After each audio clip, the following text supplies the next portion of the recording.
시장의 흐름을 꿰뚫는 핵심 바로 왜라는 질문입니다. 종목에는 이유 없는 상승도 하락도 없습니다. 냉철한 분석과 집요한 질문으로 시장의 본질을 파헤칩니다. 숫자 너머의 진짜 흐름을 지금부터 짚어봅니다. 궁금한 종목 Y 함께할 분들 소개하겠습니다. ES 플래닛 허반석 수석팀장, 오리도홀딩스 권영우 대표 나왔습니다. 어서 오세요. 안녕하세요. 네, 반갑습니다. 자, 빠르게 오늘의 첫 번째 주제부터 열어보도록 하겠습니다. 궁금한 종목 Y 첫 번째 주제 공개해 주시죠. 자, 마이크론 실적 전망치를 상향했습니다. 오늘 28일에 실적 발표 앞두고 있어요. 자, 자체적으로 가이던스를 상향했다라는 것인데 지난 6월에 발표한 매출액보다 약 5% 높였고요. 매출 총이익률도 41%에서 63%대까지 마이크론이 자체적으로 가이던스를 올렸습니다. 일단은 이 주된 이유는 디램 가격의 상승을 반영한다라고 이야기했습니다. 자, 앞서 이야기했듯이 통상 마이크론의 실적은 반도체 풍향계로 불릴 만큼 그 분기에 가장 빠른 실적을 발표합니다. 그러다 보니까 같은 분기에 이제 실적 발표를 대기하고 있는 하이닉스와 삼성전자도 디램 반영이 돼서 이번 분기도 실적이 좋겠구나라고 충분히 또 반영할 수 있고요. 시장에서도 좋게 평가를 할 수 있는 것인데요. 자, 그렇지만 오늘 이 뭔가 커플링이 다 좀 됐다라고 보기에는 뭔가 아쉬운 구석이 있습니다. 자, 일단 마이크론 좋을 것으로 보입니다. 우리나라 반도체는 어떻게 좀 대응을 해야 될까요? 먼저 허반석 팀장님, 자, 마이크론에 대한 실적에 대한 이야기를 디테일하게 해보면 좋을 것 같습니다. 국내 반도체까지 시사점은 어떻게 좀 보시나요? 마이크론이 가이던스를 자체적으로 상향했다라는 것을 이제 고리로 연결시켜 보면요. AI 인프라, AI 데이터 센터, 결국엔 HBM D램의 프리미엄급 메모리 반도체 수요가 좋다. 그러면 가격과 마진 레버리지가 유지될 것이다. 이러한 것들을 재확인시켜준 중요한 이벤트다. 계속적으로 나오죠. 마이크론은 반도체 업황의 풍향계다. 바람이 잘 불고 있다. 그럼 국내 증시에도 긍정적인 요인으로 해석이 가능하다. 다만 한국 반도체 시장에서는 단기적으로 긍정적 모멘텀으로 볼 수 있겠지만 중기적으로는 HBM 쪽에서의 경쟁 심화가 두드러질 수 있는 요인이다라고 제가 지난주에도 말씀을 드렸거든요. 마이크론이나 삼성전자가 HBM 시장에 진출하게 된다면 SK하이닉스 입장에서는 어떻게 해야 하는가에 대한 이야기가 주된 화두로 움직이면서 SK하이닉스 주가가 떨어질 때마다 이것 봐. 삼성전자와 마이크론이 이쪽으로 진출하게 되면 결국 SK하이닉스는 떨어질 거야 라는 단순한 논리에서부터 여러 가지 각각의 이유를 붙일 텐데요.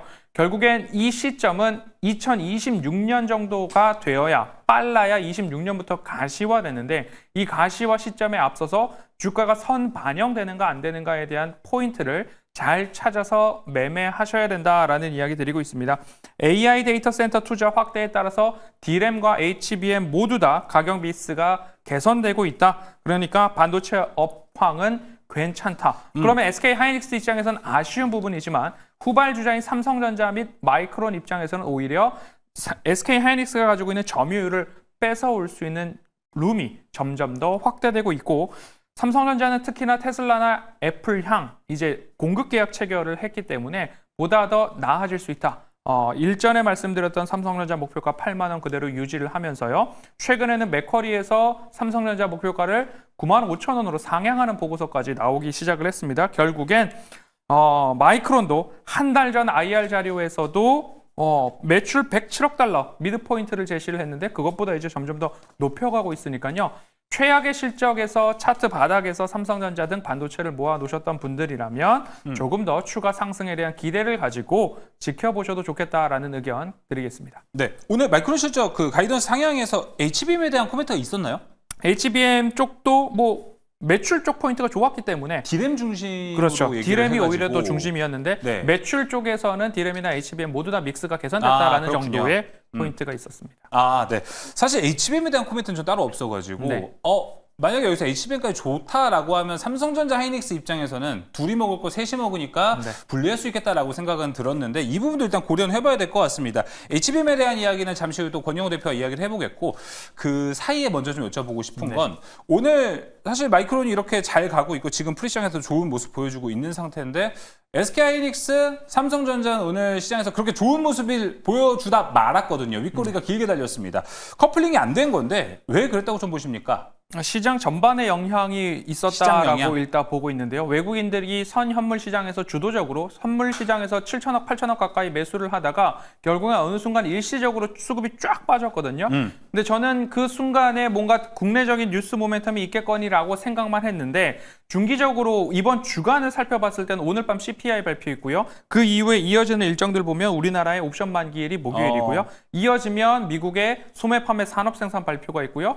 금요일 우리나라는 광복절 휴장이지만 미국에서는 PPI 발표까지 이어지는 일정이 있기 때문에 오늘 CPI 발표를 통해서 우리가 하드 데이터라고 하는 고용 지표 발표가 조금 좋지 않았습니다. 네. 그럼 여기서 소프트 데이터라고 하는 CPI나 PPI 발표에 따라서 금리 방향성이 조금 더 변할 수 있기 때문에 여전히 뜨겁다라고 한다면 금리 인하에 대한 부분이 어떻게 경로가 결정이 되느냐 변동성 확대 포인트가 있고 광복절 휴가 그리고 여름 휴가 이렇게 있기 때문에 이 부분에 있어서는 조금 변동성 확대 차원을 앞두고서 울고 싶은 아이에게 뭔가 세제 개편 관련된 이야기가 탁 꿀밤처럼 터지면서 일시적으로 수급이 빠지지 이유를 않았나 만들었네요. 라는 그런 생각으로 오늘 시장을 좀 지켜봤습니다. 네, 알겠습니다. 세제 개편안뿐만이 이유일 수도 있겠지만 금리 인하가 좀 다가오고 있습니다. 여기서 확인해야 될 데이터들 숫자를 있는데 이번 주에 대거 포진됐기 때문에 시장은 좀 보수적으로 볼 수도 있다라고 이야기해봤습니다. 자, HBM 이야기 넘어가 보겠습니다. 권영우 대표님, 오늘 장중에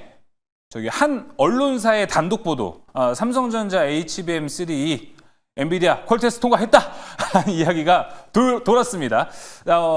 일단은 뭐 단독 보도기 때문에 이거를 뭐 통과설이라고 우리가 해야 될 것 같기는 한데 일단은 그래도 시장에서는 반영을 했어요. 오늘 10시 정도인가요? 그때는 SK하이닉스가 오히려 더 잘 올라가고 있었는데 그 기사 나오자마자 하락하고 있고요. 삼성전자는 그 기사 나오자마자 상승폭을 좀 키우는 모습을 보여줬습니다. 어느 정도 앞으로 이 모습이 좀 반성이 좀 반영이 될 것 같습니다. 이런 이야기가 나오고 있으면 HBM 현재는 SK하이닉스와 삼성전자에서는 어떻게 좀 균형을 잡아야 될까요? 일단 오늘 HBM 기사를 저도 확인을 했는데요. 어떤 메이저 언론사에서 뭐 공급 확정됐다 이런 게 아니라 중소형 언론사에서 이제 단독 기사로 이렇게 나왔었던 부분이 있었는데 예. 사실 그 전에 반도체 업계의 삼성전자 관계자가 사실 그런 말을 했습니다. HBM 12단에 대해서 퀄테스트를 통과할 확률이 그냥 높다가 아니라 매우 높다. 그러니까 그거에 대한 자신감을 이미 내비친 상황이기 때문에 이런 후속 기사가 나온 것이 아닐까 이런 추측을 좀 해볼 수 있는 거고, 그동안 HBM의 이제 그 8단 같은 경우에 좀 수익성이 좀 떨어지는 부분이 있어요. 그래서 12단을 이제 SK하이닉스가 엔비디아로 독점 공급을 해왔고, 이런 12단에 대해서 삼성전자도 8단을 거의 포기하다시피 하고 12단을 적극적으로 지금 밀고 나왔다는 거죠. 그래서 이제 엔비디아의 이런 공급 가능성이 이제 커지면서 이 SK하이닉스의 어떻게 본다면 HBM 시장에 균열이 좀 생겼다. 그렇죠. 프리미엄의 균열. 그렇죠. 독점 공급에 대한 균열이 생기면서 앞으로 삼성전자가 HBM에 관해서 어떤 그 잠재력을 지금 가지고 있는 성장 잠재력을 가지고 있는 상황이다 이렇게 좀 말씀드리고 싶고, HBM뿐만이 아니라 오늘 마이크론 가이던스 상향이 나왔던 부분을 체크를 해보면 어쨌거나 D램 현물 가격이 지금 오르고 있다라는 얘기거든요. 그러니까 D램 현물 가격이 오르고 있다라는 것이 결국에 매출로 이어져서 마이크론의 실적 가이던스가 올라간다라는 뜻인데, 마이크론은 세계 그 메모리 반도체 시장에서 3위 기업입니다. 시장 점유율 3위 기업이고 1등, 2등이 하이닉스랑 삼성전자가 해당하니까 이런 메모리 반도체 시장에서도 D램 현물 가격이 올라간다면 삼성전자에 대한 매력도도 같이 올라갈 것이다라고 볼 수 있을 것 같고, 지금 최근에 애플 CIS 그 이미지 센서 있잖아요. 그 이미지 센서도 수주한 것에 대한 의미가 단순히 단발성으로 수주를 받아서 뭐 파운드리가 이제 공장 가동률이 올라간다 이렇게 접근을 하는 것이 아니라 그 이미지 센서의 그 기술력, 그것이 이제 픽셀 피치라고 그걸 줄이는 기술력이 삼성이 상당히 좋습니다. 근데 원래는 이걸 소니가 거의 독점적으로 또 애플한테 공급을 거의 반 정도 먹었죠. 그렇죠. 거의 점유율 한 60% 정도 차지하고 있었는데, 이런 부분들 역시도 삼성전자가 소니의 캐파를 가지고 온다면 매출에 반영될 부분이 굉장히 많다라는 거예요. 그래서 지금 삼성전자가 앞으로 가야 될 그 주가의 방향성은 떨어지기보다는 눌려도 우상향하는 흐름으로 갈 가능성이 굉장히 높다라고 그렇게 설명드리고 싶고, 굳이 SK하이닉스랑 삼성전자를 비교해서 그러면 어떤 걸 사야 되나라고 했을 때 저는 단연코 삼성전자를 꼽을 것 같습니다. 알겠습니다. 확실히 이제 마이너스였던 파운드리에서도 플러스로 넘어가는 모습, 그리고 아직 뭐 확정된 건 아니지만 HBM3 퀄테스트 통과라는 마지막 과제까지가 좀 해결이 된다면 삼성전자 주가는 날개에 달릴 것 같습니다. 자, 그러면 종목 바로 돌아보도록 하겠습니다. 지난주 이 시간만 해도 저희가 파운드리 얘기를 많이 했어요. 비메모리 쪽 얘기를 많이 했는데 오늘은 메모리로 좀 돌아오지 않을까 생각이 듭니다. 허반석 팀장님, 탑픽 종목은요? 장비를 가지고 왔습니다. 장비. 원익 IPS입니다. 네. 저는 원익 IPS를 이야기할 때마다 뭐 증착 장비, CVD 이런 이야기를 많이들 하시지만 제 마음속에 우리나라 국가대표 장비 기업은 원익 IPS다라는 걸로 설명을 좀 드리고 있는데요. 뭐 증착 장비, 3D 랜드, 그리고 D램, 파운드리 공정 장비를 제조하고 있는 회사인데요. 결국엔 미국향 투자, 설비 투자가 더욱더 확대된다면 삼성전자 팹에 네. 들어가는 장비들은 원익 IPS가 주도적으로 발주를 해 나갈 거다라고 보시면 좋을 것 같고요. 반도체 업황 회복, D램 회복에 대한 신규 투자, 미국의 특히 테일러 팹 같은 경우가 최대 수혜로 실적 모멘텀이 살아날 수 있기 때문에 주가가 이를 반영해서 빠르게 올라가고 있다라고 보시면 좋을 것 같고요. 예. 최근 3주간 많이 올랐습니다. 차트 보시죠. 일봉 흐름으로 본다면 4월, 5월, 6월 직전까지 네. 바닥을 다지고 올라갔습니다. 하지만 주봉으로 봤을 때는 아직 추가적인 상승룸이 남아있다라는 부분 체크해 보시면 좋겠고요. 상승 시 거래량을 동반하고 있고 조정 시에 거래량이 동반되지 않고 있다. 추세가 유지되고 있다라는 근거로 보시면 좋겠습니다. 매수가는 38,000원 아래에서 진입해 보시고요. 네. 목표가는 41,000원, 손절가는 36,000원입니다. 네, 이어서 권영우 대표의 탑픽 종목은요? 저는 지난주 두산 테스나에 이어서 유진테크 가지고 왔습니다. 유진테크. 네, 아무래도 D램 공급 3사를 모두 고객사로 확보할 수 있는 만큼 어떤 D램에 대해서 좀 편중이 크게 잡힌 그런 종목이다 이렇게 설명드리고 싶고 예. D램 매출 비중이 지금 95% 가까이 되거든요. 그래서 3분기 삼성전자가 평택 4공장 요거에 대해서 이제 증설하고 D램 쪽으로 전환을 한다라고 했을 때 그 수주에 대한 모멘텀, 실적에 대한 기대치가 주가에 충분히 반영될 수 있는 그런 종목이다라고 말씀드리고 싶고 차트 보면서 좀 설명드릴 건데요. 네. 일단 단기 매물대에서 저항을 막고 약간 소폭 상승을 줄인 종목이지만 저는 지금 현재가 부근에서 진입을 해도 괜찮은 종목이라고 생각을 하고 있습니다. 그래서 매수가는 현재가로 드릴 거고요. 목표가는 53,000원 제시하도록 할 거고 손절가는 44,500원 제시하겠습니다. 네, 유진테크까지 들어봤고요. 자, 이어서 궁금한 종목 Y 두 번째 주제로 넘어가 보겠습니다. 두 번째 주제 열어주시죠. 자, 게임입니다. 한번 빠르게 이야기해 볼게요. 일단 NC소프트 실적 발표 있었습니다. 예상치 못한 호실적이라고 해야 될까요? 아무도 예상 못했거든요. NC소프트가 오늘 이렇게 좋은 실적을 발표했습니다. 자, 시총 4조를 생각하면 사실 뭐 그렇게 높다고 볼 수는 없습니다. 근데 두 개 분기 연속으로 지금 영업이익을 높여왔다는데 긍정적인 점수를 좀 줄 수 있지 않을까 생각이 듭니다. 일단 게임주 오늘 흐름들 보면요. 기존 주도주, 기대치가 높았던 종목들, 크래프톤 같은 종목들은요. 오히려 실적이 좋지 않아서 떨어지는 모습이었고 NC소프트 같은 종목들이 실적이 좋게 나오니까 기대 안 했던 쪽에서 오히려 잘하다 보니 오히려 주가는 더 올라가는 모습 보여줬습니다. 이래서 우리가 기대를 하지 말아라 뭐 이런 얘기를 하는 걸까요? 자, 한편 내일 펄어비스와 W게임즈 실적 발표 기다리고 있습니다. 여기 기대해야 될지도 한번 이야기 나눠보겠습니다. 먼저 권영우 대표님, 게임 좋게 생각하면 잠시 후에 CPI가 발표됩니다. 여기서 데이터가 좋게 나와요. 실적 금리 인하가 뭐 2회, 최소 2회, 3회까지 갑니다. 그렇다면은 제약바이오 생각하시는 분들 많을 것 같은데 게임주도 같이 볼만하지 않을까요?